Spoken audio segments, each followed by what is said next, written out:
মুসলমান ভাইরা আমার কথাগুলি দিল দিয়া বুঝার জন্য চেষ্টা করবেন। সাহাবা একরাম বন্ধুরা আমার হিজরত করে যখন বিশ্ব নবীর কাছে গিয়েছে, নবীজিও বন্ধুরা আমার মক্কার জমিন থেকে মদিনায় গিয়েছে। এদিক দিয়ে বিশ্ব নবী হিজরত করার কিছুদিন পরে সাঈদ ইবনে আমির আল জুমাহি রাদিয়াল্লাহু তাআলা আনহু, যেই সাঈদ ইবনে আমির আল জুমাহির অন্তরের মধ্যে শুধুই ছিল দুনিয়া। এই সাঈদ ইবনে আমির আল জুমাহি এখন শুধুমাত্র কেবলমাত্র বন্ধুরা আমার ঈমান আনার কারণে বিশ্ব নবীর কাছে যাওয়ার জন্য পাগল পারা। যেই মুহূর্তে সাঈদ ইবনে আমির আল জুমাহি মক্কার জমিন থেকে হিজরত করে মদিনায় নবীর কাছে গেল, এরপরে আল্লাহর পয়গম্বরের কাছে কিছুদিন থাকার পরে যখন নবীজি দুনিয়া থেকে বিদায় নেয়, এরপরে পৃথিবীর সবচেয়ে বন্ধুরা আমার প্রথম খলিফা হলেন সিদ্দিক আকবর। বিশ্ব নবী দুনিয়া থেকে যাওয়ার পরে পৃথিবীর প্রথম খলিফা সিদ্দিক আকবর রাদিয়াল্লাহু তাআলা আনহু। সিদ্দিক আকবর বন্ধুরা আমার যখন খলিফা হলেন, রব্বুল আলামিন যখন তাকে উন্নত মানের চেয়ারের জায়গায় বসায় দিল, এই সিদ্দিক আকবর বন্ধুরা আমার সুন্দর করে যখন রাষ্ট্র পরিচালনা করে, সাঈদ ইবনে আমির আল জুমাহি তখন এসে ডেকে বলতো, আবু বকর, তোমাকে রব্বুল আলামিন চেয়ার দিয়েছে, কোনো অবস্থাতেই যেন চেয়ারে বসে দুনিয়া তোমার অন্তরে ঢুকে না যায়। লম্বা কথা বলতে চাই না, অল্প কিছুদিন পরেই সিদ্দিক আকবর দুনিয়া থেকে বিদায় নিলেন। এরপরে দ্বিতীয় খলিফা হযরত ওমর ফারুক রাদিয়াল্লাহু তাআলা আনহু। এই ফারুক আজমের বন্ধুরা আমার যখন শাসন আমল চলতেছিল, সাঈদ ইবনে আমির আল জুমাহি আসার পরে তখন ডেকে বলতো, ওমর, আল্লাহ পাক রব্বুল আলামিন তোমাকে উন্নত মানের চেয়ারে বসার সুযোগ করে দিয়েছে, এই চেয়ারে বসে কোনো অবস্থাতেই যেন তোমার অন্তরে দুনিয়া ঢুকে না যায়। এই চেয়ার কিন্তু তোমার কাছে আমানত দেওয়া হয়েছে। এই আমানত চাঁদেরও জানসদে মাস দর হাকিকত মালিকে হর শে খোদাস তু তওয়াঙ্গর গস্তা এ আজমালে মা ই চুনি গাফিল বুদি আজ হালে মা। আল্লাহু আকবার বলেন। মুসলমান ভাইরা আমার, সাঈদ ইবনে আমির আল জুমাহি রাদিয়াল্লাহু তাআলা আনহু সেই মুহূর্তে ডেকে বলতো, ওমর, তুমি নিজের জন্য যেই খাবারগুলি চয়েস করো, অবশ্যই তোমার জনগণের জন্য সেই খাবারগুলি চয়েস করতে হবে। তুমি নিজের জন্য যেই পোশাকগুলি চয়েস করো, তোমার জনগণের জন্য সেই পোশাক চয়েস করতে হবে। এভাবেই যখন বন্ধুরা আমার ফারুক আজমকে সাঈদ ইবনে আমির আল জুমাহি যখন বয়ান করতেছে, এদিক দিয়ে সাঈদ ইবনে আমির আল জুমাহিকে ফারুক আজম ডেকে বলল, সাঈদ, তুমি অবশ্যই আমাকে আখিরাতের কথাগুলি বলতেছো, আমার জন্য বড় উপকার, কিন্তু আমি এই মুহূর্তেই তোমাকে হিমস নগরীর গভর্নর বানাইতে চাই। যেই মাত্র বলেছে হিমস নগরীতে তোমাকে আমি এখন গভর্নর পাঠাবো, সাঈদ ইবনে আমির আল জুমাহি সেই মুহূর্তে দেখে বলছে, আমিরুল মুমিনিন, কোন অবস্থাতেই আমি এখন হিমসের গভর্নর হতে চাই না। ফারুক আজম সেই মুহূর্তে তখন বলল, সাঈদ, তুমি শুধুমাত্র কেবলমাত্র আমাকে চেয়ারের উপরে বসায় দিবে, এই চেয়ারের মধ্যে বসে আমি দুনিয়ার মানুষদের কল্যাণে এগিয়ে আসবো, আর তুমি আমার ঘরে দুনিয়ার সব বোঝা চাপা দিয়ে আল্লাহর ইবাদত করবে, আমি কোনো অবস্থাতেই শুধুমাত্র তা হতে দিব না। সাঈদ ইবনে আমির আল জুমাহি ডেকে বলছে, আমিরুল মুমিনিন, আপনি আমাকে এখন গভর্নর বানায় দিয়েন না, আমার অন্তরের মধ্যে একজন তিনি হলেন আল্লাহ, আর একজন হলেন বিশ্বনবী মুহাম্মদুর রাসূলুল্লাহ সাল্লাল্লাহু আলাইহি ওয়াসাল্লাম। আমার অন্তরে এখন যদি চেয়ারে বসি, হয়তো আমার অন্তরে দুনিয়া ঢুকে যাবে। সেই মুহূর্তে সাঈদ ইবনে আমির আল জুমাহি তখন বন্ধুরা আমার বারবার যখন বলতিছে, এক পর্যায়ে ফারুক আজম সাঈদকে ডেকে বলল, সাঈদ, আমি অবশ্যই তোমাকে এখন হিমসের গভর্নর করে পাঠাবো। খলিফা যেই মুহূর্তে বারবার বলতেছে, এখন তো না করার কোনো সুযোগ নাই, এক পর্যায়ে সাঈদ ইবনে আমের আল জুমাহি সেই মুহূর্তে তখন ডেকে বলল, আমিরুল মুমিনিন, আপনি যদি আমাকে পাঠাইতে চান অবশ্যই আপনার আইন, আপনার হুকুম মানতে হয়। সেই মুহূর্তে ফারুক আজম সাঈদকে ডেকে বলল, সাঈদ, আমি যদি এখন তোমার জন্য এক্সেস কোনো বেতন ধরতে চাই তুমি কি নিবা? সাঈদ ইবনে আমের আল জুমাহি তখন বলল, আমিরুল মুমিনিন, না, আমার জন্য বাইতুল মাল থেকে যেই ভাতা ধরবেন ওইটা হলেই আমার সংসার চলে যাবে। ফারুক আজম সেই মুহূর্তে ডেকে বলল, সাঈদ, তাহলে এখনই তুমি যাও। এক পর্যায়ে যখন সাঈদ ইবনে আমের আল জুমাহিকে পাঠিয়ে দেওয়া হয়েছে, লম্বা টাইম পর্যন্ত বন্ধুরা আমার, প্রায় 1 বছর পর্যন্ত সাঈদ ইবনে আমের আল জুমাহি বন্ধুরা আমার যখন রাষ্ট্র পরিচালনা করতেছিলেন, এদিকটা বন্ধুরা আমার ফারুক আজম তামাম পৃথিবীর যতগুলি মুসলিম কান্ট্রি ছিল সেই সময়ে সেই রাষ্ট্রের অনেক মানুষদেরকে বন্ধুরা আমার একদিন আমন্ত্রণ জানালেন। সেই দিন হিমস নগরীর অনেক মানুষগুলি ফারুক আজমের সামনে এসে সাক্ষাৎ করে। ফারুক আজম হিমস নগরীর মানুষদেরকে ডেকে বলে, হিমসের মানুষেরা, তোমরা একটু আমার সাথে একে একে একটু আলাপ করো, তোমাদের সাথে ডিসকাস করতে চাই।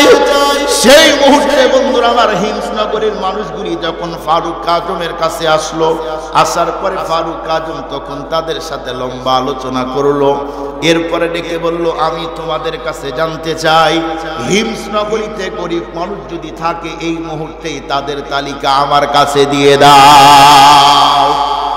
যেই মুহূর্তে ফারুক আজম হিমসের মানুষদেরকে বলেছে, সমস্ত বন্ধুরা আমার লোকগুলি একত্রিত হয়ে তখন বন্ধুরা আমার হিমসের গরিবদের একটা লিস্ট তৈরি করলো।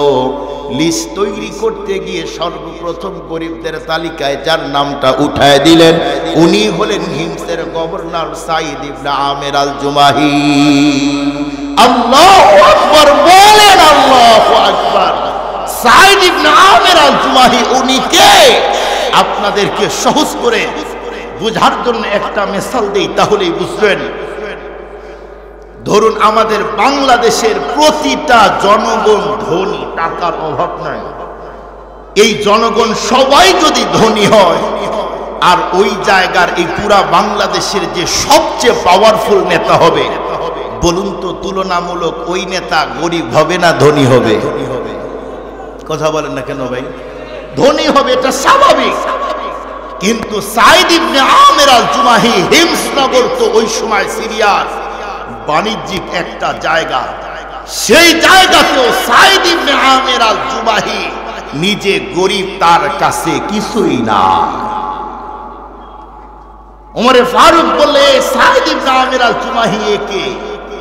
এ কথা বলতেই সেই সময় হিমসের মানুষগুলি বললেন, উনি হলেন আমাদের দেশের গভর্নর সাঈদ ইবনে আমের আল জুমাহি। সুবহানাল্লাহ বলেন। এ কথা শুনতেই সাঈদ ইবনে আমের আল জুমাহির নাম শুনতেই ফারুক আজম অবাক হয়ে গেলেন। বলো কি? বলে, হ্যাঁ, আমাদের সাঈদ ইবনে আমের আল জুমাহি আমাদের দেশের সবচেয়ে বড় ফকির, গরিব।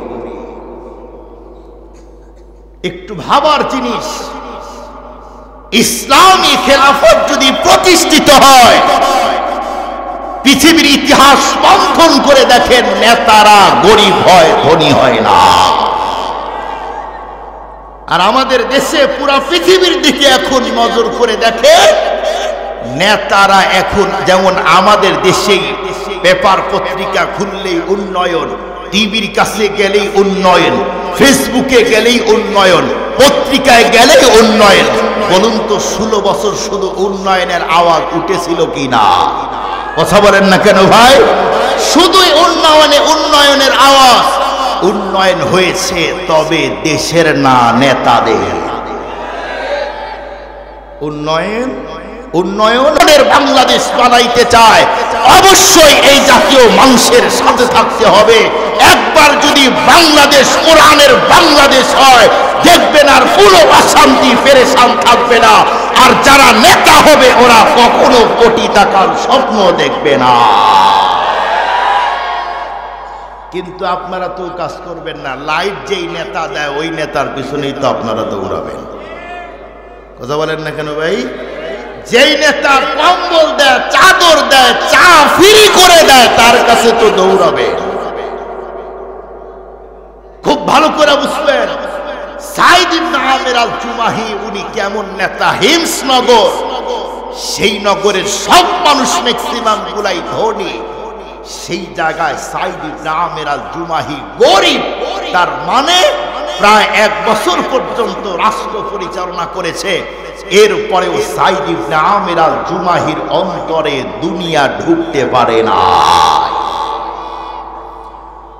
মুসলমান ভাইরা আমার কথাগুলি দিনরা বুঝার জন্য চেষ্টা করবেন। এক পর্যায়ে সাইদ ইবনে আমির আল জুমাহির নাম দেখার পরে ফারুক আজম সেই মুহূর্তে তখন ডেকে বলল, সাইদের জন্য একটু হাদিয়ার ব্যবস্থা করে দাও। সেই মুহূর্তে ফারুক আজম বন্ধুরা আমার দুধকে ডাকার পরে দুধকে ডেকে বলল, এই মুহূর্তেই তুমি বাইতুল মাল থেকে আমার পক্ষ থেকে 1000 স্বর্ণ মুদ্রা পাঠিয়ে দাও। যেই মুহূর্তে দুধ 1000 স্বর্ণ মুদ্রা নিয়ে হিমস নগরীতে গেল। এরপরে সাইদ ইবনে আমির আল জুমাহি রাদিয়াল্লাহু তাআলা আনহুর গেটের মধ্যে যখন বন্ধুরা আমার একের পর এক আওয়াজ দেওয়া শুরু করে, এক পর্যায়ে সাইদ ইবনে আমির আল জুমাহি বন্ধুরা আমার যখন গেটটা খুলে দিল, এরপরে নজর করি দেখে বন্ধুরা আমার একজন মানুষ দেখা যায়। সাইদ ইবনে আমির আল জুমাহি তখন বলল, কে তুমি, কোথা থেকে এসেছো? সেই মুহূর্তে বন্ধুরা আমার দুধ তখন দেখে বলল, আমি মক্কার জমিন থেকে আসছি। কি জন্য এসেছো তামাম কথাগুলি যখন দুধ বলে দেয়, এক পর্যায়ে বন্ধুরা আমার দুধ যখন 1000 স্বর্ণ মুদ্রা সাইদের হাতে দিবে, সেই মুহূর্তে সাইদ ইবনে আমির আল জুমাহি বন্ধুরা আমার যখন শুনছে 1000 স্বর্ণ মুদ্রা, এই মুহূর্তে ফারুক আজম তার জন্য হাদিয়া পাঠাইছে। সাইদ ইবনে আমির আল জুমাহি সেই মুহূর্তে আওয়াজ দিলেন, ইন্না লিল্লাহ। যেই মুহূর্তে ইন্না লিল্লাহ বলে আওয়াজ দিয়েছে, সাইদ ইবনে আমির আল জুমাহির বেগম ঘরের মধ্য থেকে দৌড়ে আসলো, স্বামী কি হয়েছে? আমাদের খলিফা আমিরুল মুমিনিন সে কি শহীদ হয়েছে কিনা? সেই মুহূর্তে সাইদ ইবনে আমির আল জুমাহি বলল, না, উনি শহীদ হয় নাই। তাহলে কি হয়েছে? তার চেয়ে মারাত্মক সমস্যা হয়েছে। বেগম তখন বলল, স্বামী, তাহলে কি তামাম মুসলমান মৃত্যুবরণ করেছে? সমস্ত মুসলমান কি যুদ্ধ করতে গিয়ে রণাঙ্গনে শহীদ হয়েছে নাকি? এ কথা বলতেই তখন সাইদ ইবনে আমির আল জুমাহি ডেকে বলল, না না, এর চেয়েও মারাত্মক জিনিস, সেইটা হলো আমার ঘরে দুনিয়া ঢুকেছে। যেই মুহূর্তে বলছে আমার ঘরের মধ্যে দুনিয়া, এখন যেন আমার আখিরাত নষ্ট করে দিতে চায় বেগম। এই মুহূর্তে আমি সবচেয়ে বেশি পেরেশান হয়ে গেলাম, কারণ রব্বুল আলামিন এই দুনিয়াতে আমাকে শুধুমাত্র কেবলমাত্র মুসাফির খানায় পাঠাইছে। এ দুনিয়াতে কোনো অবস্থাতেই পৃথিবীর মানুষগুলি তামাম জীবন থাকবে না, আর এই দুনিয়াতে কোনো অবস্থাতেই যেন আমার আখিরাতের নৌকা ডুবে না যায়। এখন যদি বেগম 1000 স্বর্ণ মুদ্রা, যার দাম কোটি টাকার উপরে, এত টাকা যখন ঘরে এসেছে, সাইদ ইবনে আমির আল জুমাহি বন্ধুরা আমার সেই মুহূর্তে উনি পেরেশান হয়ে যায়। কারণ তার অন্তর বিশ্বনবী এমন ভাবে সুন্দর করে ফ্রেশ করে তৈরি করেছে, এখন সাইদ ইবনে আমির আল জুমাহি বন্ধুরা আমার সম্পদের জন্য পাগল না। মুসাফির হর কুজা বাসদ ওতন রায়াদ মিদারত, চুবুল বুলবর কফজ বাসদ চেমন রায়াদ মিদারত। কিয়া समाना लाया मुसाफिर सफर तेरा है बईर, रंज के दुनिया में किश्ती मौज तोहफा है मजीर। देख लो आए किश्ती बानो, किश्ती अपना देख लो, गहराए दुनिया के अंदर किश्ती ना डूब जाने दो। अल्लाहु अकबर बोलें। সাইদ ইবনে আমির আল জুমাহি সেই মুহূর্তে তার বেগমকে ডেকে বলছে, বেগম, আমার যদি আখিরাতের কিস্তি এমনকি নৌকা যদি দুনিয়াতেই ডুবে যায়, তাহলে অবশ্যই আমার আখিরাত নষ্ট হয়ে যাবে। এই জন্য দুনিয়া আমার ঘরে নিতে চাই না। সাইদ ইবনে আমির আল জুমাহির স্ত্রী যখন ডেকে বলল, স্বামী, আপনার ঘরে যদি এখন দুনিয়া ঢুকে, পেরেশানির তো কিছুই নাই, তাহলে এখন কি করতে হবে? এক পর্যায়ে সাঈদ ইবনে আমির আল জুমাহির স্ত্রী তখন ডেকে বলল, স্বামী, এই যে এতগুলি সম্পদ আপনার কাছে হাদিয়া এসেছে, এই মুহূর্তে আপনি তামাম সম্পদগুলি হিমসের মানুষের কাছে বন্টন করে দেন। আল্লাহু আকবার বলেন, আল্লাহু আকবার। যেমন স্বামী তেমন স্ত্রী, সুবহানাল্লাহ বলেন। বলুন, আমার মতো মোল্লার কাছে যদি 1 কোটি টাকা এখন হাদিয়া আসে, দরজা জানলা বন্ধ করে দিয়ে স্ত্রীকে ধরে এত জোরে লাফ দিব, খাট থাক আর যা। কথা বলেন না কেন ভাই?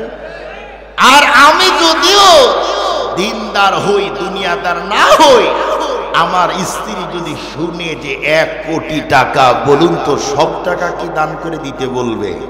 কথা বলেন না। তার মানে যেমন সাহাবায়ে কেরামের দিল অন্তর ফ্রেশ সুন্দর, আল্লাহ পাক ওই রকম দিনদারওয়ালা জীবন সঙ্গিনী মিলায় দিয়েছে।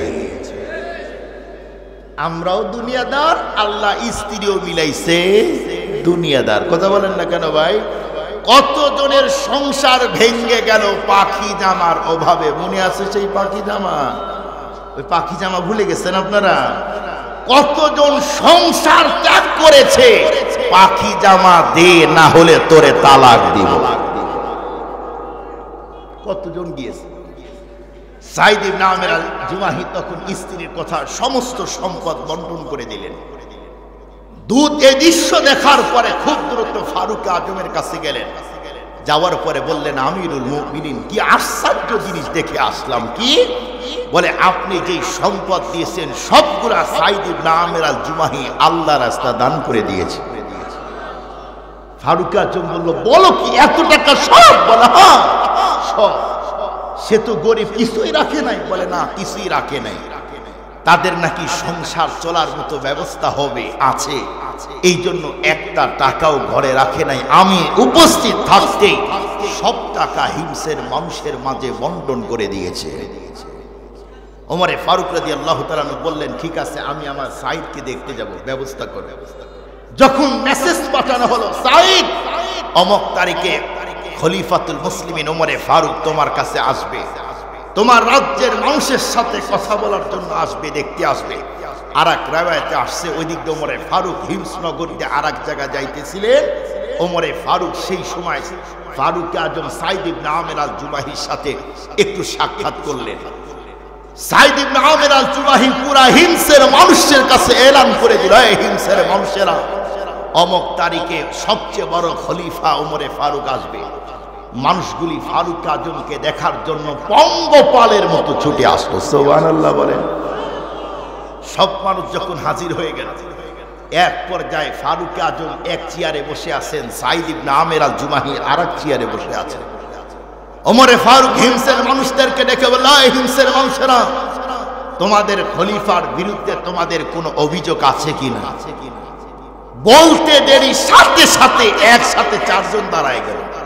ওমরে ফারুক বলল, বুঝতে পেরেছি, সাঈদ উপরে ফিটপাট, ভিতরে সদরকার। ওর বিরুদ্ধে লোক দাঁড়াইলো কেন? এতই যদি দুনিয়া বিমুখ হয়। ফারুক আজম নিজে নিজে দিলে দিয়ে আল্লাহর সাথে কন্টাক্ট করতেছে, আল্লাহ, আমার সাঈদের উপরে আমার যে ধারণা, তুমি সেই ধারণা নষ্ট করে দিও না। ফারুক আজম বলল, বলো, 1 নাম্বার যে দাঁড়াইলা, তোমার কি অভিযোগ তোমাদের গভর্নরের ব্যাপারে? বলো। একটু ভালো করে বুঝার চেষ্টা করেন। ইসলামী খেলাফত যদি হয়, ব্যবস্থা কেমন হয় দেখেন। খলিফা এসে হিমসের গভর্নরকে পাশে বসা নিয়ে জনগণকে বলতেছে, অভিযোগ বলো।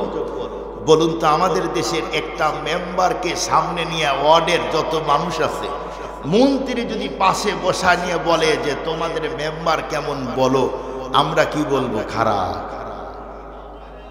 কেউ যদি বলে মেম্বার ভেজাল, কাট করে দিবে, টাকা নিয়েছে 20,000, এখনো কাট করে দেয় নাই, ও পরের দিন বডি থাকবে ঘরে, মাথা থাকবে জঙ্গলে। কথা বলেন না কেন ভাই? ওর জানে ভয়, এই জন্য সবাই বলে না না ভালো।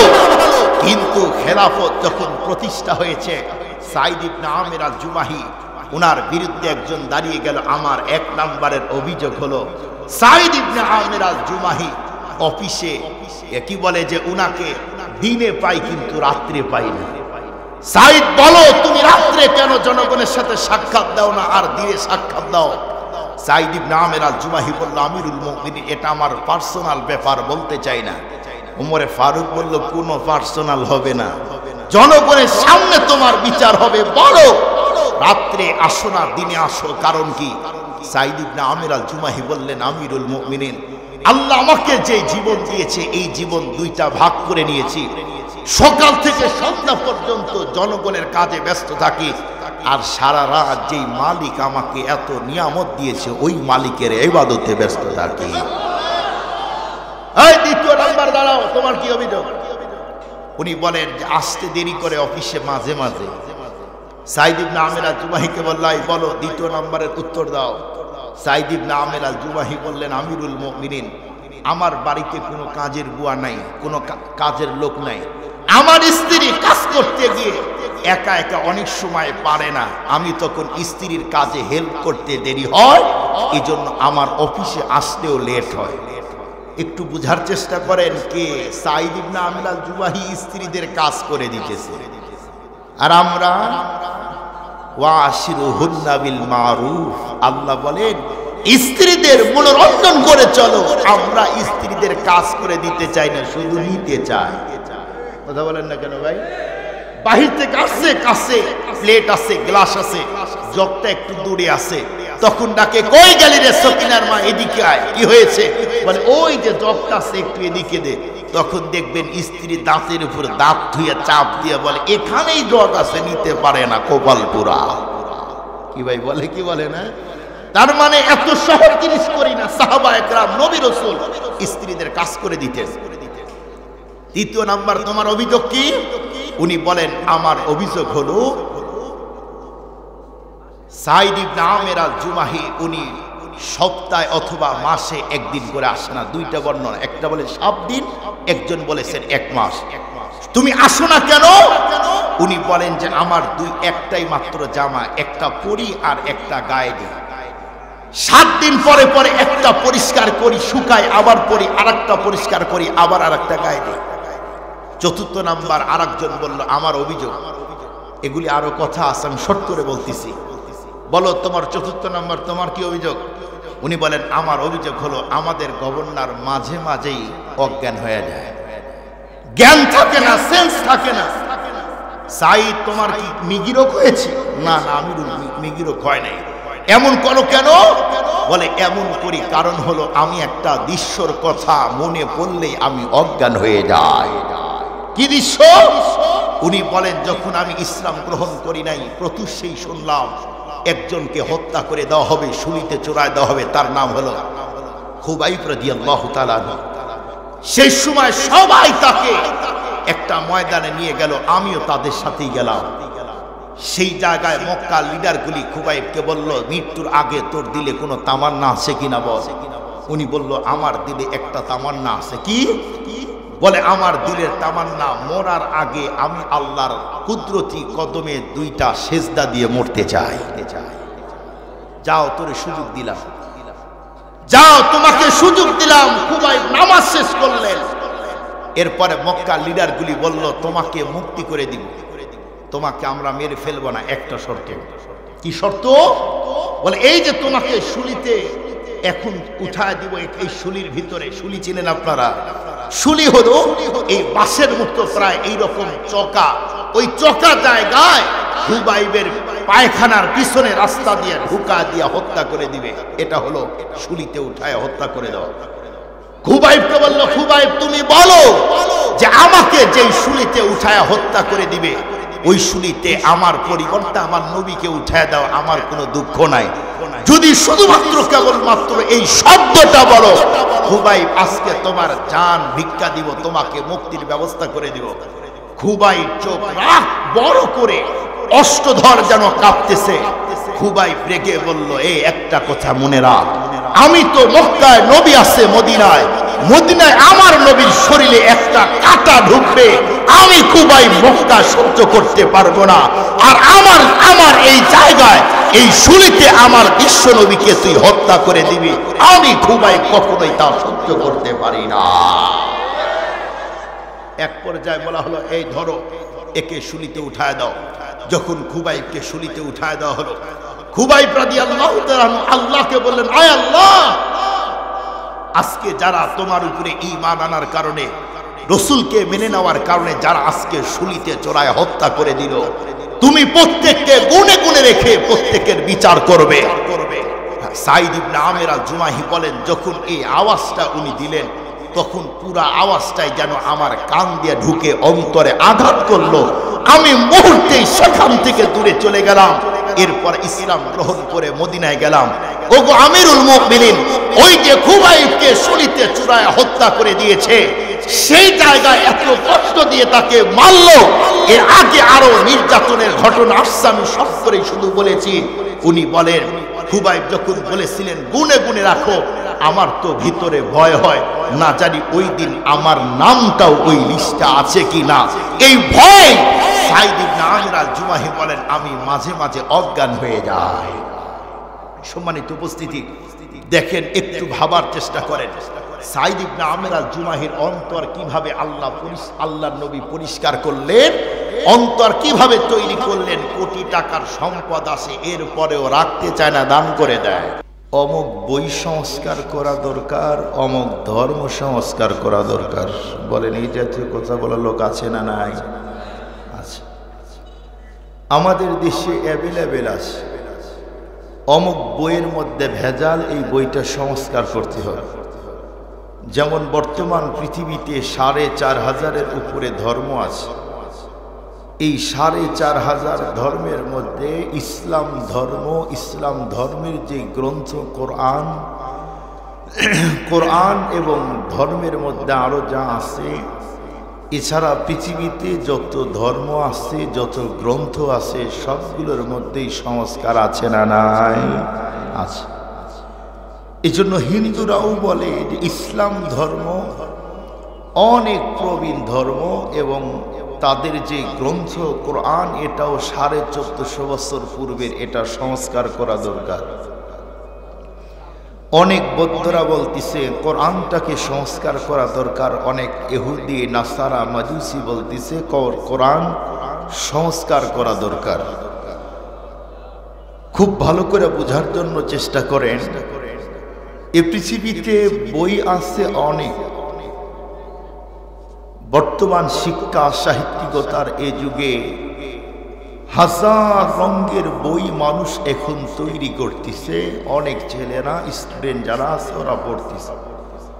কিন্তু বলুন, পৃথিবীর সমস্ত বই যদি এক জায়গায় করা হয়, ৪৫০০ ধর্ম চলে, মূল যাদের ধর্মের বই আছে সব বই এবং কোরআন যদি এক জায়গায় করা হয়, কোরআনের সমপরিমাণ হবে।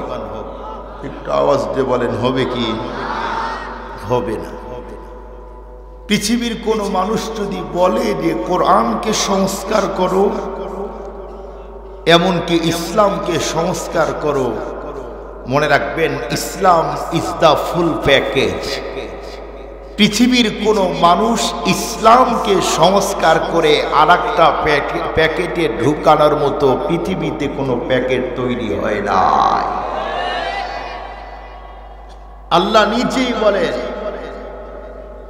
তোমাকে ইসলামের প্যাকেটেই ঢুকতে হবে যদি পরপারে নিরঙ্কুশভাবে জান্নাতে ঢুকতে চাও। আর তুমি যদি ইসলামকে সংস্কার করে আরেকটা প্যাকেটে ঢুকাইতে চাও, মনে রেখো, সব ধর্ম আর ইসলাম ধর্ম কিন্তু এক না। আমাদের দেশের অনেক মানুষ, দুঃখ নিয়ে বলতে হয়, অনেকেই আছে এমন যেই মানুষগুলি হিন্দু, ইহুদি, নাসারা এদের সাথে চলতে চলতে এখন কোরআনকে নরমাল কিতাব মনে করে।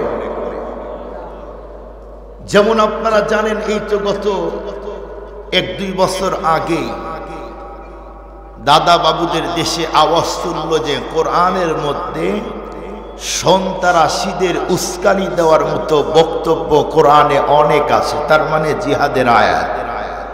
ওরা বলল এই আয়াত কোরআন থেকে সংস্কার করেন, এগুলি বাদ দিয়ে নতুন করে কিছু ঢুকান। বলুন তো সেই আওয়াজ, এমন কি তারা এটা বাস্তবায়ন করার জন্য তাদের অ্যাসেম্বলিতে রিড করেছিল কি করেছিল না? করেছিল। হিন্দু আর ইহুদি আর নাসারা আর নন মুসলিম যারা আছে, ওরা কোরআনের মধ্যে আয়াত বাদ দিতে চায়, আর আমাদের দেশের অনেক মুসলমান বলে এই আয়াতের কথা আপনারা বলবেন না। তার মানে ওদের আর এদের বক্তব্য প্রায় কাছাকাছি। কথা বলেন না কেন ভাই? ওই যুগের ইহুদি আর নাসারা নবীর যুগে ওরা বলতো যে আরে মুহাম্মদ, সবাই বলি সাল্লাল্লাহু আলাইহি ওয়াসাল্লাম, সে নবী হয় কেমনে? সে তো বাজারে যায়, রাস্তায় যায়, দোকানে যায়, বিয়ে করে, বাচ্চা হয়, টয়লেটে যায়, সে নবী হয় কেমনে? ওই যুগের মানুষ বলতো সে তো আমাদের মতোই মানুষ, সে নবী হয় কেমনে? আর আমাদের দেশের কিছু ভাই আছে বলে নবী আবার মাটির হয় কেমনে? কথা বলেন না কেন ভাই? তার মানে এই কথা আর এই কথা প্রায় কাছাকাছি। ওরা কোরআনের আয়াতকে কোরআন থেকে বাদ দিতে চায়, আর ওই আমাদের দেশের মুনাফিক মার্কা মুসলমান বলে এই আয়াতগুলির কথা বলা যাবে না। বলুন পৃথিবীর কোন মানুষ কি কোরআন সংস্কার করতে পারবে? আবার বলেন, সহজ করে বোঝার জন্য আল্লাহর কোরআনের দুই চারটি কথা বলি, বুঝবেন। নবীর উপরে যখন কোরআন নাজিল হলো, মক্কার পৌত্তলিকগুলি বলল যে এটা মুহাম্মাদের তৈরি করা কিতাব। যখন বলল যে এটা তার তৈরি করা কিতাব, তারা চ্যালেঞ্জ যখন করলেন, আল্লাহ পাক রব্বুল আলামিন তাদের চ্যালেঞ্জ ধরলেন, নবী ধরে নাই। আল্লাহ নিজেই চ্যালেঞ্জ ধরে নবীজিকে বললেন, ওগো নবীজি, আপনি মক্কার পৌত্তলিকদেরকে বলেন কি, ওরা তো আপনাকে চ্যালেঞ্জ করলো, কোরআন আপনি তৈরি করেছেন, আপনি তাদেরকে বলেন, তোমরা তো অনেক বড় সাহিত্যিক, কাব্য কবিত্ব তোমরা রচনা করো, আমি মানুষ, আমি যদি এত সুন্দর গ্রন্থ কোরআন তৈরি করতে পারি, তোমরা একটা তৈরি করে দেখাও। আমিও মানুষ। সেই যুগে একাডেমিক পদ্ধতিতে পৃথিবীর কোন মানুষের কাছে কোন হরফ, কোন বর্ণের জ্ঞান নবীজি অর্জন করলেন না। সেই নবীজি বলল, আমি যদি কারো কাছে কোনো জ্ঞান অর্জন না করে এত সাহিত্যিক পূর্ণ কিতাব তৈরি করতে পারি, তোমাদের দাবি তোমরা তো অনেক বড় সাহিত্যিক তথ্যবিদ, তোমরা একটা তৈরি করে দেখাও। আল্লাহ পাক কি বলেন? ওয়া ইন কুনতুম ফি রাইবিম মিম্মা নাযালনা আলা আবদিনা, আয়াতে বলেন তোমরা একটা তৈরি করে দেখাও। যখন তৈরি করতে পারলো না, আল্লাহ পাক নবীকে বলল আবার আরেকটা ঘোষণা দেন, কি? কুল্লা ইনজতামাআতিল ইনসু ওয়াল জিন, যদি ওরা একা তৈরি করতে না পারে, জিন জাতিদেরকে ওদের জন্য সাহায্যের জন্য দিলাম। দুই গ্রুপ মিলে আমি আল্লাহর কোরআনের মধ্যে একটা আয়াত তৈরি করে দেখাক না তারা। যখন পারলো না, আল্লাহ পাক ফাইনাল আয়াত নাজিল করলেন, কি? ফাইল্লাম তাফআলু, যদি তৈরি করতে না পারো, ওয়ালান তাফআলু, কখনোই পারবে না। সুবহানাল্লাহ বলবেন কি?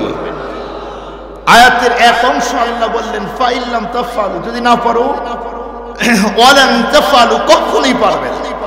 এই আয়াতটার গভীর পর্যন্ত বোঝার জন্য আপনাদেরকে ছোট্ট একটা মিসাল দিলে আপনারা বুঝবেন। আল্লাহ পাক আমাদের যে মেডিসিন, যে মেটেরিয়াল, যে যোগ্যতা দিয়ে দুনিয়াতে পাঠালেন, আল্লাহ জানে এ মানুষ দুনিয়াতে যাওয়ার পরে মহাশূন্যের উপরে টনকে টন জিনিস নিয়ে যাওয়ার মতো জিনিস আবিষ্কার করবে। এ মানুষগুলি পানির মধ্যে দিয়ে টনকে টন জিনিস নিয়ে যাওয়ার মতো জিনিস আবিষ্কার করবে। এ মানুষগুলি কম্পিউটার, ডেস্কটপ, আইপ্যাড, অনেক কিছু আবিষ্কার করবে। মানুষগুলি চিকিৎসা বিজ্ঞানে তামাম দুনিয়াকে অবাক করে দিবে।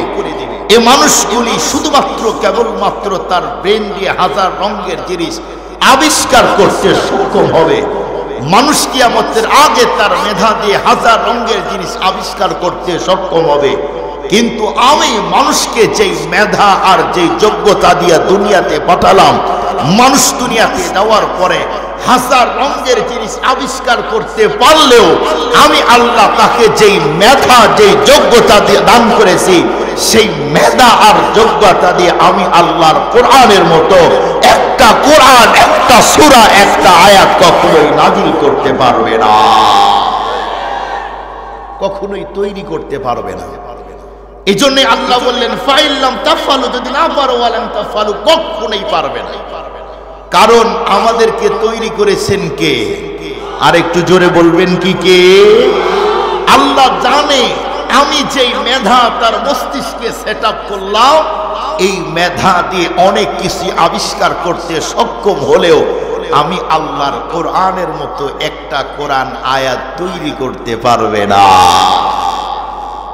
তাহলে যেই মানুষগুলি বলতিছে কোরআনের আয়াতগুলি মাইনাস করো, সংস্কার করো, আর একটা নতুন করে ঢুকাও, পৃথিবীর কোনো মানুষ কি পারবে? জোরে বলেন। তার মানে নরমাল তারে হাত দিলে হয়তো শর্ট করবেন কিন্তু জীবন বাঁচবে, কিন্তু হাজার পাওয়ারের যে তার আছে কারেন্টের, ওইটায় হাত দিলে জীবন আর বাঁচবে না। আপনি যদি সবগুলোকে নরমাল মনে করেন তাহলে তো বিপদ। কোরআন তো হাজার পাওয়ার নয়, কোটি পাওয়ারওয়ালা একটা গ্রন্থ হলো কোরআন। সেই কোরআনকে কেউ যদি সংস্কার করতে যায় তার জীবন থাকবে না। খুব ভালো করে বুঝবেন। তার মানে সংস্কার করবেন ভালো কথা, সব জায়গায় কি সংস্কার? কথা বলেন না। সম্মানিত উপস্থিতি, সময় কম, লম্বা আলোচনা করতেও চাই না, শুধুমাত্র কেবলমাত্র একটা জিনিস বুঝাবো আমি। সম্মানিত মুআজ্জাজ মুহতারাম হাজিরিন, আমরা জানি সংস্কার এটা হলো বাংলা শব্দ, এর আরবি শব্দ হলো তাসদীদ। যে সংস্কার করে তাকে বলা হয় মুজাদ্দিদ। নবী আলাইহিস সালাতু ওয়াস সালাম হাদিসের মধ্যে বলেন ইন্নাল্লাহ তাআলা ইবআসু লিহাদিহিল উম্মাহ আলা রাসি কুল্লি মিয়াতিন সানাতিন মান ইউজাদ্দিদু দীনাহা।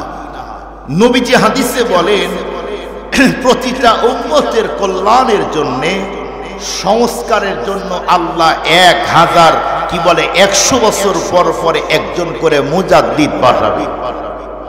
সুবহানাল্লাহ বলবেন না? উম্মতের সংস্কার করার জন্য। সম্মানিত উপস্থিতি, এ ব্যাপারে লম্বা কথা, আমি শুধু একটা পয়েন্ট আউট করব, আপনাদেরকে বুঝাবো। আমরা প্রত্যেকেই জানি আমাদের আদি পিতা হযরত আদম আলাইহিস সালাতু ওয়াস সালাম, কি চিনেননি তারে আপনারা? জাতির পিতাকে ভালো করে বইলেন, অন্য কেউ না তো। আবার কেউ যদি জাতির পিতার কাছে অন্য কোনো পিতা লাগায়, এ জাতি ওই জাতিকে রাখবে না। বুঝার জিনিস। কথা বলেন না কেন ভাই? বুঝার জিনিস। এ পৃথিবীতে আদম নবী থেকে আমাদের নবী পর্যন্ত যত নবীকে আল্লাহ পাঠিয়েছেন, সমস্ত নবী এবং রাসূলদেরকে পৃথিবীর সবচেয়ে নোংরা খারাপ সমাজে আল্লাহ পাঠিয়েছেন। পৃথিবীর প্রতিটা নবী এবং রাসূল দুনিয়াতে আসার পরে সংস্কার করেছেন। ঠিক বললাম না ভুল বললাম? নবীগণ চলে গেছেন, পৃথিবীতে আর কোনো নবী আসবে না। সংস্কার করবে কে? সাহাবায়ে কেরাম। সাহাবায়ে কেরাম চলে গেছেন, এরপরে সংস্কার করেছেন তাবি। তাবি চলে গেছেন, এরপরে সংস্কার করেছেন তাবি তাবি। তার মানে এই পৃথিবীতে নবীগণ, রাসূলগণ, সাহাবী, তাবি, তাবে তাবি, এরপরে ইমামগণ, মুস্তাহিদগণ যারা এসেছেন, কিয়ামতের আগ পর্যন্ত আল্লাহ পাক রব্বুল আলামিন 100 বছর পর পরে উম্মতের কল্যাণের জন্য, সংস্কারের জন্য আল্লাহ একজন করে মুজাদ্দিদ পাঠাবে। খুব ভালো করে বুঝবেন। আমাদের দেশের মানুষ সংস্কার করে, আইন করে। বলুন তো, সংস্কার একদিকে করে আর একদিকে ভেজাল হয় কি হয় না? কথা বলেন না কেন ভাই? অথচ যেই পদ্ধতিতে সংস্কার করলে অল্প দিনের মধ্যে জাতি সুন্দর হবে, সমাজ সুন্দর হবে, দেশ সুন্দর হবে, ওই সিস্টেমে এই পৃথিবীর কেউ সংস্কার করে না। আমাদের দেশের মানুষ, আমাদের দেশের ইমাম বলেন, বক্তা বলেন, মুন্সি বলেন, নেতা বলেন, নেত্রী বলেন, সেনাবাহিনী বলেন, পুলিশ বাহিনী বলেন, সবাই সংস্কার করে অন্য থেকে। আর নবী এবং রসুলগণ সংস্কার করেছেন সাহাবী, তাবি, তাবি তাবি, যতগুলি মুস্তাহিদ এসেছেন সবাই সংস্কার করেছেন আগে নিজ থেকে। আল্লাহ পাক এর জন্যই বলেন, ইয়া আইয়ুহাল্লাযীনা আমানু আলাইকুম আনফুসাকুম, ঈমানদার আগে নিজ থেকে শুরু করো, অন্যের ভুল ধরার আগে নিজের ফিকির করো।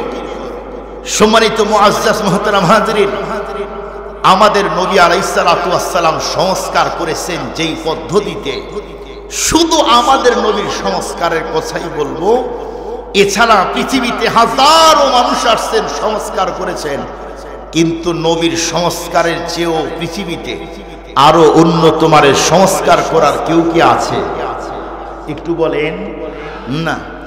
আমরা জানি নবীজি নিজেই বলেন, আল্লাহ আমাকে যেই যুগে পাঠিয়েছেন পৃথিবীর সবচেয়ে খারাপ যুগ, আমি যেই যুগটা রেখে গেলাম এটা হলো পৃথিবীর সবচেয়ে উন্নত মানের সোনালী যুগ।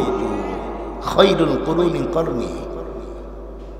নবী এত নোংরা যুগকে চেঞ্জ করে সুন্দর একটা যুগ, সুন্দর একটা সমাজ, সুন্দর পৃথিবীর মানুষ তৈরি করে দিলেন, যেই মানুষদের ব্যাপারে ঈমানের ঘোষণা আল্লাহ দিয়েছেন, ওদেরকে এমন ভাবে তৈরি করেছেন, আল্লাহ পাক বলেন, যদি ওই মানুষদের মতো তোমাদের ঈমান হয় তাহলে তোমাদের জান্নাত, এছাড়া তোমাদের কপালে জান্নাত নাই। নবী, আমাদের নবীজি সমাজ সংস্কার করেছেন মূল 3 পদ্ধতিতে। নাম্বার 1, এই পৃথিবীর সর্বপ্রথম নবীজি সংস্কার করেছেন মানুষের অন্তর। বলুন তো দেখি, আমাদের দেশে কয়জন মানুষ আছে সর্বপ্রথম অন্তর থেকে সংস্কার করবে? আছে? এই পদ্ধতি থেকে সংস্কার করে না। নবীজি পুরা 40 বছর পুরা মক্কার দিকে লক্ষ্য করে দেখলেন, মক্কার মানুষের অনেক সমস্যা, এর মধ্যে তাদের অন্তরে 2 জিনিসের ভেজাল।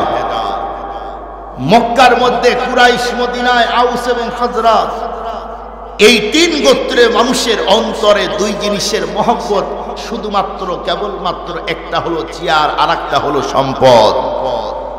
নবীজি তাদের অন্তরে এ দুনিয়ার সবকিছু বের করে তাদের দিল তৈরি করেছেন আগে। নবীজি তাদের কি বলেন? ইয়াউমা লা ইয়ানফাউ মালু ওয়ালা বানুন, হে আমার উম্মতেরা, কিয়ামতের দিন কিন্তু তোমার স্ত্রী, সন্তান, সম্পদ এগুলো কাজে আসবে না। কি? ইল্লা মান আতাল্লাহ বিকলবিন সালিম। কিয়ামতের দিন যার অন্তর ফ্রেশ, যার অন্তর একদম নিট এন্ড ক্লিন, ফ্রেশ, স্বচ্ছ, ওই লোকের কিয়ামতের দিন মুক্তির ব্যবস্থা, এছাড়া মুক্তির কোনো ব্যবস্থা নাই।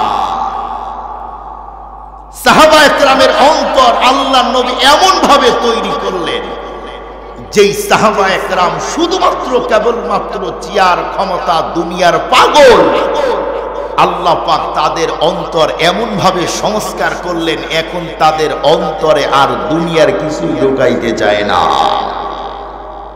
আমাদের দেশে যাদেরকে সংস্কারের জন্য তৈরি করা হচ্ছে, যারা সংস্কারের আওয়াজ দিতেছে, তাদের অন্তরে দুনিয়ার মহব্বত ছাড়া আখিরাতের কোনো মহব্বত নাই।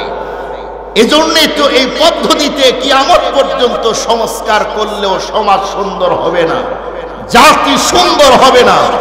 আর বিশ্বনবী যেই পদ্ধতিতে সংস্কার করেছেন, পৃথিবীর প্রতিটা মানুষের অন্তরকে আগে তৈরি করেছেন। বলুন, যেই মানুষের অন্তর ফ্রেশ থাকবে সে কি অন্যকে গালি দিবে? কথা বলেন না কেন ভাই? যার অন্তর সুন্দর হবে সে কি আপন ভাইকে হত্যা করবে? যার অন্তর সুন্দর হবে সে কি কখনো অন্যের সম্পদ দখল করবে? যার অন্তর সুন্দর হবে সে কি চেয়ার, ক্ষমতার জন্য আপন জাতির সাথে 2 নাম্বারি করে গুম খুন করবে? যার অন্তর সুন্দর হবে সে কি কখনো সুদ, ঘুষ, জেনা, ব্যভিচার এগুলি করবে? যার অন্তর সুন্দর হবে সে কখনো কোনো আলেমের উপরে গায়ে হাত দিতে পারে না। যার অন্তরে ভেজাল তার সব জায়গায় ভেজাল। কথা বলেন না কেন ভাই? এই জন্য নবীজি সংস্কার করলেন সর্বপ্রথম আগে মানুষের অন্তর। সাহাবা একরামের অন্তর কেমন করে তৈরি করেছে বুঝার জন্য একজন সাহাবীর কথা বলতে চাই। আপনারা জানেন নবী আলাইহিস সালাতু ওয়াস সালাম যখন মক্কার জমিন থেকে হিজরত করে মদিনায় আসলেন, মদিনায় আসার অল্প কিছুদিন পরে সাহাবা একরাম মক্কার জমিন থেকে একের পর এক সবাই নবীর কাছে যায়।